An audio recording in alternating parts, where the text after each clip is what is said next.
Marvel is one of the biggest success stories in all of comics and entertainment, but that ascension didn't happen without making a few enemies and doing some pretty shady things along the way.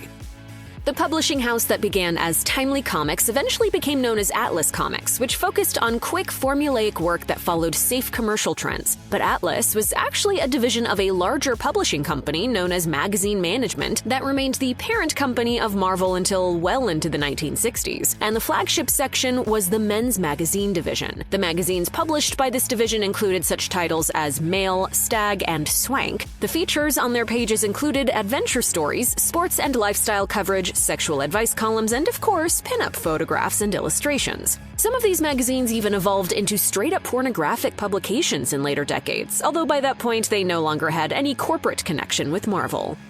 Stan Lee is in many ways the face of Marvel Comics, but he wasn't the company's founder. Instead, Timely Comics, the company that would later become Marvel, was founded by Martin Goodman in 1939. Lee's imprint on the brand came later when he spent 2 decades as its creative head and oversaw its transformation into the giant that we know today. But a little less well known is how Lee benefited from some family connections to get his foot in the door at Timely. Although accounts of his career beginnings have varied over the years, Lee himself wrote in his autobiography that his uncle Robbie Solomon, an employee at Marvel in 1940, suggested that his nephew apply for a position there when he was 16 or 17. Solomon even personally introduced Lee to editor Joe Simon. Even more noteworthy is that Lee was the cousin of Jean Davis, Martin Goodman's wife. According to Simon, Goodman had Solomon ask him to put his wife's teenage cousin to work, and Lee then began to work as Simon's assistant. Martin was actually my cousin-in-law. I learned that he had an opening in the comic book department.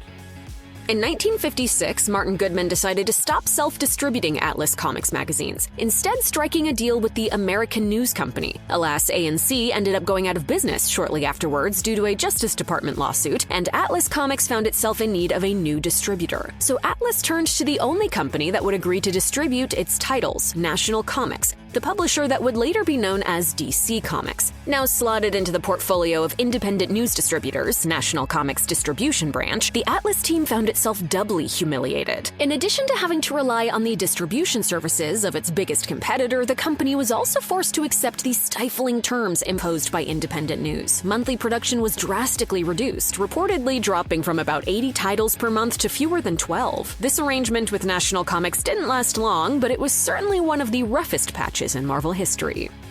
Jack Kirby and Steve Ditko were central figures in Marvel's evolution, but they both eventually left the company under bitter circumstances, largely due to their strained work relationships with Stan Lee. Kirby left Marvel for DC in 1970, and in later years he frequently made negative remarks about Lee. This included accusing him of delegating scripting work to other writers and then taking credit for it, and disputing Lee's claims that he, not Kirby, was the primary mastermind behind the creation of Fantastic Four. Following Kirby's death in 1994, his estate had legal battles with Lee that extended until 2014. Ditko, meanwhile, made no secret of the reasons that drove him to leave Marvel in 1966. He accused Lee of fostering an environment in which only his artistic contributions and ideas were deemed essential, while everyone else's were merely ancillary. I'm the guy who said, I have an idea for a strip called Spider-Man, and so forth.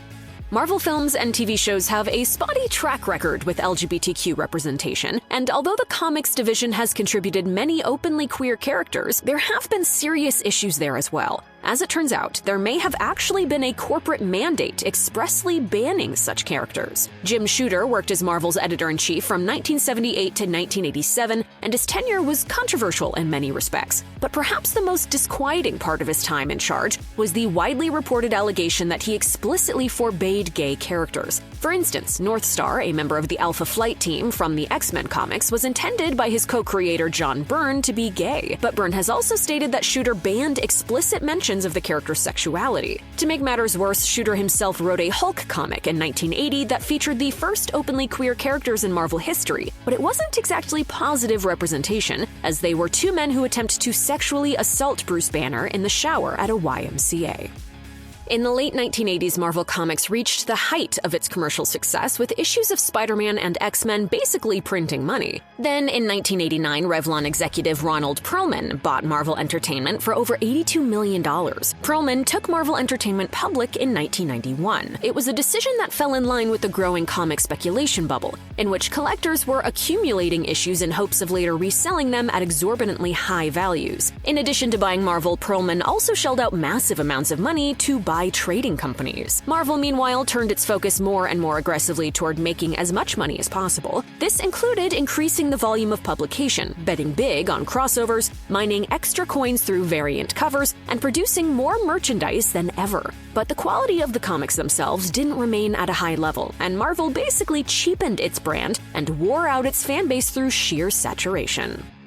In 1992, 7 of the greatest Marvel artists of the era defected to start their own comics publishing company. The artists in question were Todd McFarlane, Eric Larson, Rob Liefeld, Whilce Portacio, Mark Silvestri, Jim Valentino, and Jim Lee. The company they founded was none other than Image Comics, which would be responsible for envelope-pushing influential titles like Invincible and The Walking Dead. However many guys are going to break away and start their own thing. These 7 men left Marvel because of a pronounced dissatisfaction with how talent was being treated at the company. Their founding of Image changed the face of the industry forever and left Marvel floundering creatively even more than it already was. And it happened specifically because Marvel had begun to take its artists for granted. All booms come to an end, and by the mid-90s, it was clear that growing exponentially forever was not a viable business strategy for Marvel Entertainment Group. Nor was it for the comics industry as a whole, for that matter. Just as quickly as it had grown to utterly unreasonable proportions, the comic speculation bubble burst dramatically and spectacularly. Suddenly, comics were no longer viable investments, and the market of collectors looking to resell in the future evaporated, leaving the entire industry in a massive slump. And Marvel had the hardest fall of all. In 1996, the company found itself over $600 million in debt. Ronald Perlman filed for Chapter 11 bankruptcy that year, initiating a legal scuffle for control of Marvel that ended with toy manufacturer Toy Biz buying the company in 1997. The period leading up to and immediately following the bankruptcy was the darkest ever for Marvel. It still had a stable of characters that were beloved around the world, but it was in such dire financial straits that it had to license those characters at a bargain, which included selling the Spider-Man movie rights to Sony and the X-Men movie rights to Fox.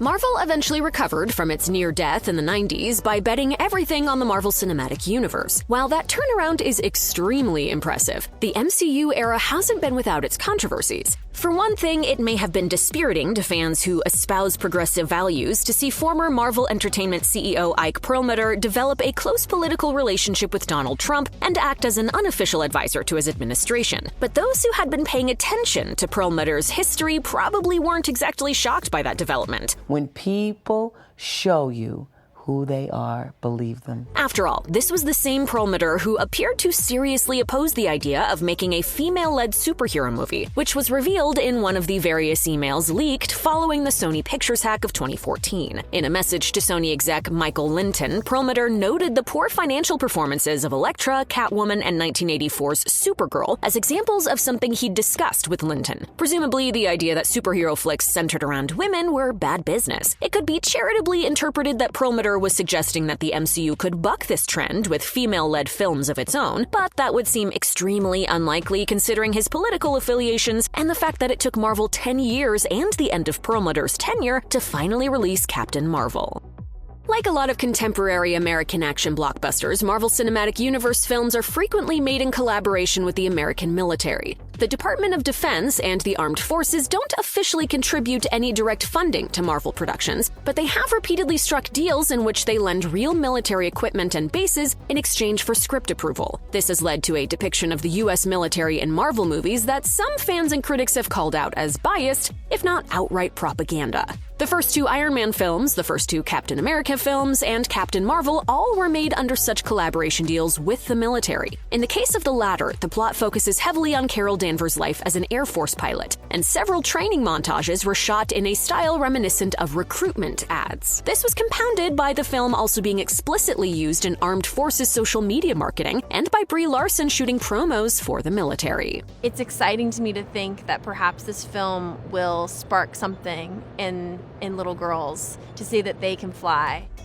The way that MCU movies are economically positioned and theatrically distributed has also attracted heavy criticism. For example, the release of 2019's Avengers Endgame stirred up controversy over Disney's practice of laying claim to as many theater screens as possible in international markets. In Brazil and South Korea, journalists, politicians, and film industry professionals all called attention to the fact that the box office success of Endgame might not have been entirely organic. In both countries, Disney took advantage of the film's expected success by occupying more than half of all available theater screens and as much as 80% in Brazil's case. This resulted in local and smaller films getting crowded out of the marketplace. It's difficult to restrain this practice without robust, effectively enforced regulation. By banking on the fact that films like Endgame are presumed to be guaranteed moneymakers, Disney can easily persuade theater owners to give them disproportionate space in the schedule.